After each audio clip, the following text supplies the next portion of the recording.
Christmas ಬರ್ತಾ ಇದೆ, ಹೊಸ ವರ್ಷಾಚರಣೆ ಕೂಡ ಬರ್ತಾ ಇದೆ. ಈ ಸಂದರ್ಭದಲ್ಲಿ ಪ್ರತ್ಯೇಕ ರೂಲ್ಸ್ ಅನ್ನೇನಾದರೂ ರಾಜ್ಯ ಸರ್ಕಾರ ಪ್ರಕಟ ಮಾಡುತ್ತಾ ಅನ್ನುವಂತಹ ಪ್ರಶ್ನೆ ಇತ್ತು. ಅದಕ್ಕೆ ಉತ್ತರ ಸಿಕ್ಕಿದೆ. ಯಾವುದೇ ನಿರ್ಬಂಧ ಇಲ್ಲ ಕೊರೋನಾ ವಿಚಾರಕ್ಕೆ ಅನ್ನುವಂತಹ ಮಾಹಿತಿ ಸಿಗ್ತಾ ಇದೆ.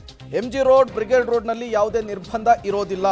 ಬೆಂಗಳೂರಿನಲ್ಲಿ ಗೃಹ ಸಚಿವ ಪರಮೇಶ್ವರ್ ಅವರು ಒಂದು ಮಹತ್ವದ ಹೇಳಿಕೆಯನ್ನು ಕೊಟ್ಟಿದ್ದಾರೆ. ಮಾಸ್ಕ್ ಅನ್ನು ಬಿಟ್ಟರೆ ಬೇರೆ ಯಾವುದೇ ನಿರ್ಬಂಧವನ್ನು ಕೂಡ ನಾವು ಸದ್ಯಕ್ಕೆ ವಿಧಿಸ್ತಾ ಇಲ್ಲ ಅಂತ ಹೇಳಿ ಜಿ ಪರಮೇಶ್ವರ್ ಅವರು ಹೇಳಿದ್ದಾರೆ. MG ರೋಡ್, ಬ್ರಿಗೇಡ್ ರೋಡ್ನಲ್ಲಿ ಪ್ರತಿ ವರ್ಷವೂ ಕೂಡ ದೊಡ್ಡ ಮಟ್ಟದಲ್ಲಿ ಜನ ಸೇರ್ತಾರೆ. ಹೊಸ ವರ್ಷವನ್ನು ಗ್ರ್ಯಾಂಡ್ ಆಗಿ ವೆಲ್ಕಮ್ ಮಾಡ್ಕೊಳ್ತಾರೆ. ಈ ಬಾರಿಯೂ ಕೂಡ ಅದಕ್ಕೆ ಅವಕಾಶ ಇದೆ.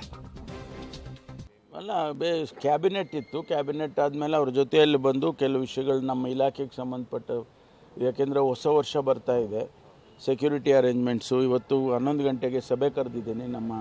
ನನ್ನ ಚೇಂಬರ್ನಲ್ಲಿ DG ಅವ್ರನ್ನ, ಕಮಿಷನರ್ನ ಮತ್ತು ಕಾರ್ಪೊರೇಷನ್ ಕಮಿಷನರ್ನ, ಆಮೇಲೆ ಮೆಟ್ರೋದವ್ರನ್ನ, ಯಾರ್ಯಾರಿಗೆ ಸಂಬಂಧಪಡುತ್ತೆ ಅವ್ರನ್ನೆಲ್ಲರನ್ನೂ ಕೂಡ ಇವತ್ತು ಸಭೆ ಕರೆದಿದ್ದೀನಿ. ಯಾವುದೂ ಅಹಿತಕರವಾದ ಘಟನೆ ಆಗಬಾರ್ದು ಅಂತ.